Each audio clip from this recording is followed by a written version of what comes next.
नमस्कार दोस्तों, मैं हूं मनोज कुमार। आप देख रहे हैं रोजगार समाचार हिंदी यूट्यूब चैनल, जिसके द्वारा आपको सरकारी विभागों में आने वाली लेटेस्ट रोजगार समाचार संबंधी अपडेट हम आपके लिए उपलब्ध कराते हैं। आज की इस वीडियो में हम बात करेंगे professional examination board Vyapam Madhya Pradesh यानी प्रोफेशनल एग्जामिनेशन बोर्ड या कर्मचारी चयन मंडल मध्य प्रदेश के द्वारा समूह 2 उप समूह 4 के अंतर्गत सहायक संपरीक्षक, सहायक जनसंपर्क अधिकारी, सहायक नगर निरीक्षक, सहायक राजस्व अधिकारी एवं सहायक अग्निशमन अधिकारी के साथ साथ पटवारी के बम्पर पदों के लिए वैकेंसी जारी की गई हैं। टोटल पद हैं 3555 और अंतिम तिथि है ऑनलाइन आवेदन करने की 19 जनवरी 2023। तो पदों से संबंधित पूरी जानकारी इस वीडियो में आपको देखने को मिलेगी, इसलिए वीडियो को बिना स्किप किए शुरू से अंत तक देखें। साथ ही वीडियो को एक लाइक कर दें। अगर पहली बार आप हमारे चैनल पर आए हैं और चैनल को अभी तक सब्सक्राइब नहीं किया है तो लाल बटन को दबाकर सब्सक्राइब जरूर कर लें और बेल आइकन को जरूर दबा लें, जिससे आने वाले लेटेस्ट रोजगार समाचार आपको रोजाना मिलते रहेंगे। चलिए चलते हैं कंप्यूटर स्क्रीन पर और जानते हैं पदों से संबंधित पूरा विवरण। तो हम आ चुके हैं कंप्यूटर स्क्रीन पर। हमने जो वेबसाइट खोली हुई है MP एम्प्लॉय सिलेक्शन बोर्ड यानी मध्य प्रदेश कर्मचारी चयन मंडल की वेबसाइट आप स्क्रीन पर देख रहे हैं। तो यहाँ नीचे की साइड में जाएंगे, हिंदी या इंग्लिश में आप इस वेबसाइट को वॉच कर सकते हैं। बोर्ड के द्वारा समूह 2 उप समूह 4 सहायक संपरीक्षक के साथ सहायक पटवारी कार्यपालिक के पदों के लिए संयुक्त भर्ती परीक्षा 2022 का आयोजन किया जा रहा है। पदों से संबंधित यहाँ आप लिंक देख पाएंगे एडवर्टाइजमेंट का, जो हमने यहाँ पहले से डाउनलोड किया हुआ है। PEB मध्य प्रदेश कर्मचारी चयन मंडल भोपाल उप समूह 4 के अंतर्गत सहायक संपरीक्षक एवं पटवारी कार्यपालिक के पदों हेतु संयुक्त भर्ती परीक्षा 2022। ऑनलाइन आवेदन आप शुरू हो जाएंगे इन पदों के लिए 5 जनवरी से 2023 से, और ऑनलाइन अप्लाई करने की जो अंतिम तिथि होगी 19 जनवरी 2023 तक होगी। आवेदन पत्र में संशोधन आप कर पाएंगे 5 जनवरी से लेकर 24 जनवरी 2023 के बीच में।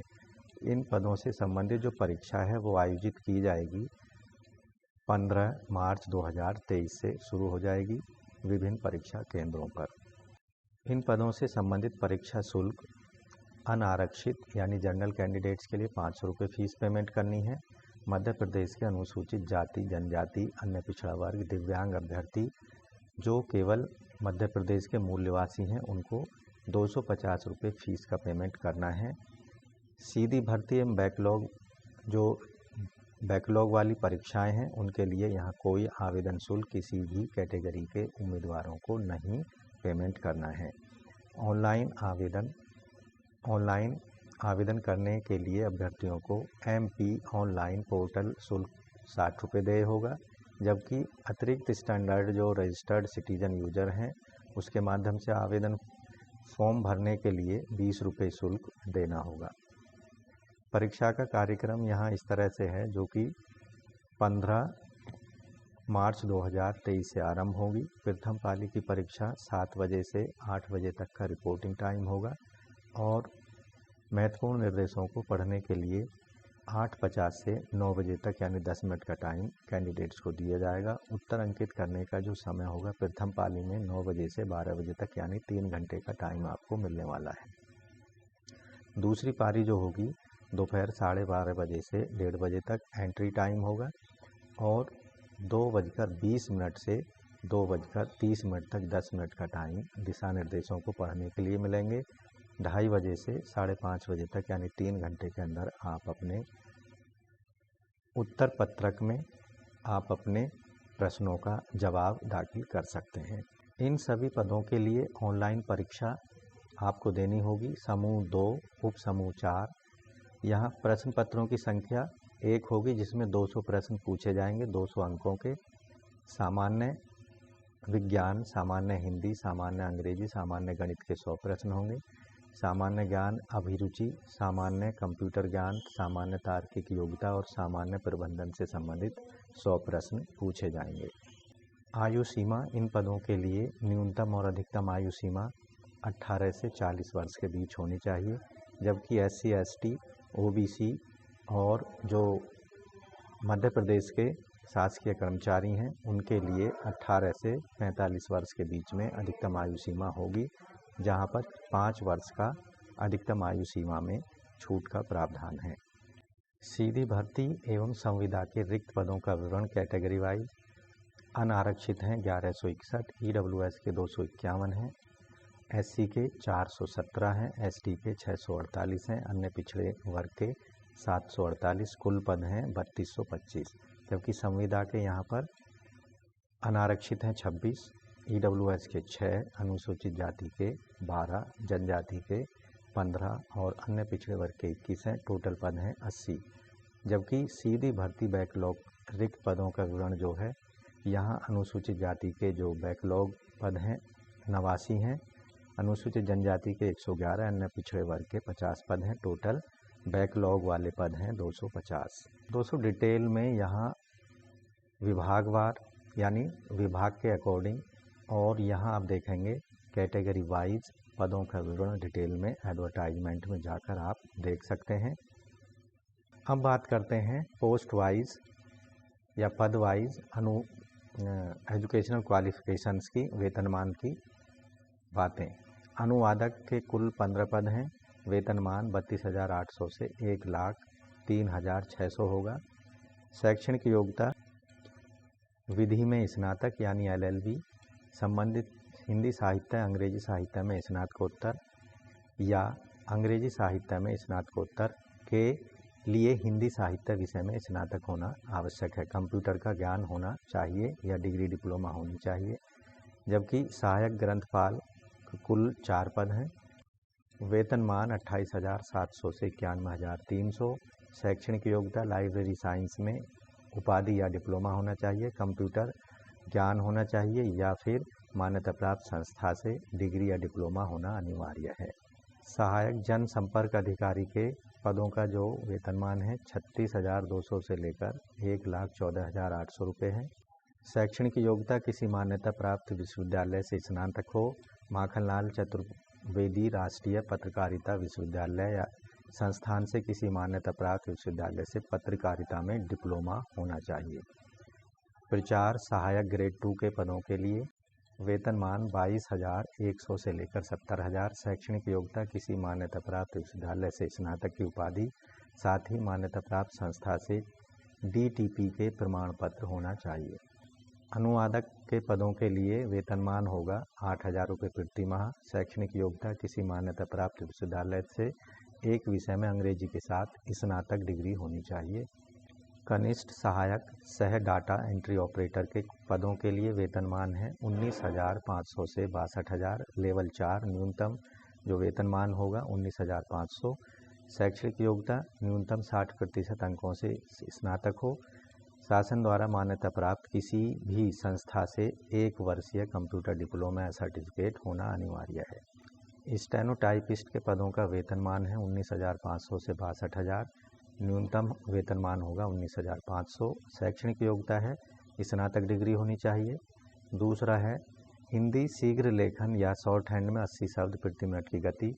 किसी मान्यता प्राप्त इंस्टीट्यूट से 1 वर्ष का कंप्यूटर डिप्लोमा या सर्टिफिकेट होना चाहिए। परिवीक्षा अधिकारी के पदों का वेतनमान 28,700 से 91,300। शैक्षणिक योग्यता किसी मान्यता प्राप्त विश्वविद्यालय से विधि स्नातक यानी LLB होना चाहिए। सिलाई प्रशिक्षक के पदों का वेतनमान 25,300 से 80,500। शैक्षणिक योग्यता मान्यता प्राप्त विश्वविद्यालय से स्नातक की उपाधि, साथ ही पॉलिटेक्निक या ITI से सिलाई ट्रेड व्यवसाय में डिप्लोमा होना अनिवार्य है। निर्देशक सिवनी के पदों के लिए वेतनमान 25,300 से 80,500। शैक्षणिक योग्यता स्नातक की उपाधि के साथ पॉलिटेक्निक या ITI से संबंधित ट्रेड व्यवसाय में डिप्लोमा होना चाहिए। शिक्षक यानी टीचर के पदों का जो वेतनमान है 25,300 से 80,500। शैक्षणिक योग्यता मान्यता प्राप्त विश्वविद्यालय से समाजशास्त्र में स्नातक की उपाधि, साथ ही बैचलर डिग्री इन एजुकेशन या BEd की डिग्री होनी चाहिए।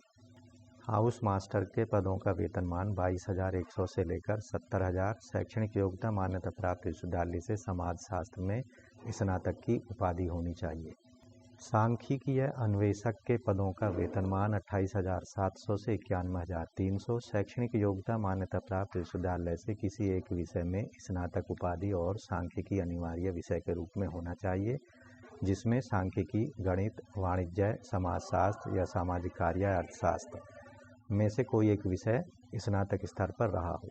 दूसरी कंडीशन है मान्यता प्राप्त संस्था से कंप्यूटर एप्लीकेशन में कम से कम डिप्लोमा या सर्टिफिकेट आवेदक के पास होना चाहिए। कार्यक्रम अधिकारी जो कि राज्य बाल संरक्षण समिति के अंतर्गत हैं, वेतनमान 26,250। शैक्षणिक योग्यता मान्यता प्राप्त विश्वविद्यालय से समाज कार्य, समाजशास्त्र, बाल विकास या मानवाधिकार, लोक प्रशासन या मनोविज्ञान या मनोचिकित्सा, कानून, लोक स्वास्थ्य, सामुदायिक संसाधन प्रबंधन में स्नातक की डिग्री हो, या फिर मान्यता प्राप्त विश्वविद्यालय से समाज कार्य, समाजशास्त्र, बाल विकास, मानवाधिकार, लोक प्रशासन, मनोविज्ञान, मनोचिकित्सा, कानून, लोक स्वास्थ्य, सामुदायिक संसाधन प्रबंधन में स्नातक के साथ महिला एवं बाल विकास विभाग, समाज कल्याण विभाग या मान्यता प्राप्त संस्था से परियोजना निर्माण, कार्यान्वयन, निगरानी या पर्यवेक्षण में 2 साल का अनुभव होना चाहिए। सामान्य प्रशासन विभाग के निर्देशानुसार CPCT के अकॉर्डिंग होने चाहिए। विधि सह परिवीक्षा अधिकारी के पदों का वेतनमान 21,000। शैक्षणिक योग्यता मान्यता प्राप्त विश्वविद्यालय से LLB की डिग्री, शासकीय मान्यता प्राप्त संस्था से महिला बाल विकास के क्षेत्र में विधिक मामलों में काम करने का 2 साल का अनुभव होना चाहिए। संरक्षण अधिकारी संस्थानिक देखभाल के जो कि बैकलॉग वैकेंसी है, वेतनमान 21,000। शैक्षणिक योग्यता मान्यता प्राप्त विश्वविद्यालय से समाज कार्य, समाजशास्त्र, बाल विकास, मानवाधिकार, लोक प्रशासन, मनोविज्ञान, मन चिकित्सा, कानून, लोक स्वास्थ्य, सामुदायिक संसाधन प्रबंधन में स्नातक की डिग्री होनी चाहिए, या फिर उपरोक्त सब्जेक्ट में स्नातक के साथ में महिला बाल विकास विभाग, समाज कल्याण विकास या मान्यता प्राप्त संस्थान से परियोजना निर्माण, कार्यान्वयन, निगरानी एवं पर्यवेक्षण में 2 साल का अनुभव होना चाहिए। आंकड़ा विश्लेषक के पदों के लिए वेतनमान 14,000 होगा। शैक्षणिक योग्यता मान्यता प्राप्त विश्वविद्यालय से सांख्यिकी, गणित या अर्थशास्त्र या कंप्यूटर या BCA में स्नातक हो। शासकीय शासन से मान्यता प्राप्त संस्थान से आंकड़ा विश्लेषण कार्य का अनुभव होना चाहिए। लेखाकार पदों के लिए वेतनमान 14,000 होगा। शैक्षणिक योग्यता वाणिज्य या गणित में स्नातक की डिग्री हो। शासन से मान्यता प्राप्त संस्था से लेखा में 1 वर्ष का कार्य अनुभव, साथ ही सामान्य प्रशासन विभाग के निर्देशानुसार CPCT एवं टैली सॉफ्टवेयर का कार्य करने की निपुणता होनी चाहिए। सहायक जनसंपर्क अधिकारी का जो वेतनमान है 9300 से 34,800, ग्रेड पे 4200 के अंतर्गत। शैक्षिक योग्यता मान्यता प्राप्त विद्यालय से किसी भी विषय में स्नातक की उपाधि और पत्रकारिता में स्नातकोत्तर उपाधि या डिप्लोमा होना चाहिए। राजस्व निरीक्षक के पदों का वेतनमान 5200 से 2,000, 20,200, ग्रेड पे 2800। शैक्षिक योग्यता स्नातक की उपाधि के साथ LSGD डिप्लोमा या कंप्यूटर की दक्षता होनी चाहिए। सहायक सामुदायिक विकास संगठन के पदों के लिए वेतनमान 9300, 34,800, ग्रेड पे 3200। शैक्षिक योग्यता स्नातक उपाधि एवं समाजशास्त्र में MA या सामाजिक कार्य में स्नातकोत्तर की उपाधि होनी चाहिए। कैशियर या सहायक लेखपाल के पदों के लिए वेतनमान 5200 से 20,200, ग्रेड पे 2400। शैक्षिक योग्यता स्नातक होना चाहिए कॉमर्स में एवं कंप्यूटर चलाने का पूरा ज्ञान होना चाहिए। सहायक नगर निवेशक के पदों का जो वेतनमान 32,800 से 1,03,600, लेवल 8 के अंतर्गत। शैक्षिक योग्यता मान्यता प्राप्त इंस्टीट्यूट से नगर नियोजन की उपाधि होनी चाहिए। सहायक लाइब्रेरियन के पदों का वेतनमान 42,700 से लेकर 1,35,100, जो कि 7 CPC के लेवल 10 के अंतर्गत है। शैक्षिक योग्यता मान्यता प्राप्त विश्वविद्यालय से बैचलर इन लाइब्रेरी साइंस में स्नातक की डिग्री होनी चाहिए। सहायक राजस्व अधिकारी के पदों का वेतनमान 42,700 से 1,35,100, जो कि 7 CPC के लेवल 10 के अंतर्गत है। शैक्षिक योग्यता मान्यता प्राप्त विश्वविद्यालय से किसी भी विषय में स्नातक, सामान्य मान्यता प्राप्त संस्थान से diploma in local self governance या LSGD या राजस्व या संपत्ति कर में डिप्लोमा होना चाहिए। सहायक अग्निशमन अधिकारी के पदों का वेतनमान 36,200 से 1,14,800। शैक्षिक योग्यता मान्यता प्राप्त विश्वविद्यालय से अग्निशमन में डिग्री होनी चाहिए। सहायक परिवहन एवं यातायात प्रबंधक अधिकारी के पदों का वेतनमान 32,800 से 1,03,600। शैक्षिक योग्यता मान्यता प्राप्त संस्थान से नगर नियोजन में उपाधि होनी चाहिए। कनिष्ठ विपणन पर्यवेक्षक या कनिष्ठ विपणन संगठक के पदों का वेतनमान 28,700 से 91,300। लेवल 7 के अंतर्गत शैक्षिक योग्यता मान्यता प्राप्त विश्वविद्यालय से किसी भी विषय में ग्रेजुएट होना चाहिए। पटवारी के पदों का जो वेतनमान है 5200 से 20,200। ग्रेड पे 2100 के अंतर्गत। आवश्यक योग्यताएं पटवारी चयन परीक्षा में वही बैठने योग्य उम्मीदवार होंगे या पात्र होंगे जिनके पास किसी भी मान्यता प्राप्त विश्वविद्यालय से स्नातक की उपाधि हो। पटवारी चयन परीक्षा हेतु CPCT स्कोर होना चाहिए, स्कोर कार्ड होना चाहिए। हिंदी टाइपिंग एवं कंप्यूटर दक्षता सहित उत्तीर्ण होना अनिवार्य है। CPCT परीक्षा उत्तीर्ण न होने पर चयनित अभ्यर्थी को CPCT परीक्षा नियुक्ति के पश्चात परिवीक्षा अवधि 3 वर्ष के अंदर उत्तीर्ण करना अनिवार्य होगा, अन्यथा उसकी जो नियुक्ति है निरस्त कर दी जाएगी। तो इस तरह से दोस्तों पदों से संबंधित पदों की संख्या कैटेगरी वाइज और पदों से संबंधित महत्वपूर्ण शैक्षणिक योग्यताएं वेतनमान से जो जानकारी है वो डिटेल में आप एक बार ऑनलाइन आवेदन करने से पहले विज्ञापन को ज़रूर देख लें। उसके बाद ही आप संतुष्ट होने पर विज्ञापन ऑनलाइन आप अपने एप्लीकेशन फॉर्म को सबमिट कर सकते हैं। तो दोस्तों आशा करते हैं इस वीडियो में बताई सारी जानकारी आपको अच्छे समझ आ गई होगी और उम्मीद करते हैं कि 5 जनवरी 2023 से लेकर 19 जनवरी 2023 के बीच में इन पदों के लिए आप ऑनलाइन मोड में ज़रूर आवेदन कर देंगे। आज की वीडियो में बस इतना ही। अगर लगता है कि वीडियो या जानकारी आपको ज़रा भी काम की लगती है तो एक लाइक ज़रूर कर दें, अपने दोस्तों में ज़रूर शेयर करें। पहली बार हमारे चैनल पर आए हैं तो चैनल को सब्सक्राइब कर लें और नोटिफिकेशन के बेल आइकन में ज़रूर दबा लें, जिससे आने वाले लेटेस्ट रोजगार समाचार आपको रोजाना मिलते रहेंगे। मिलते हैं लेटेस्ट रोजगार समाचार अपडेट लिए हुए नई वीडियो के बाद। धन्यवाद।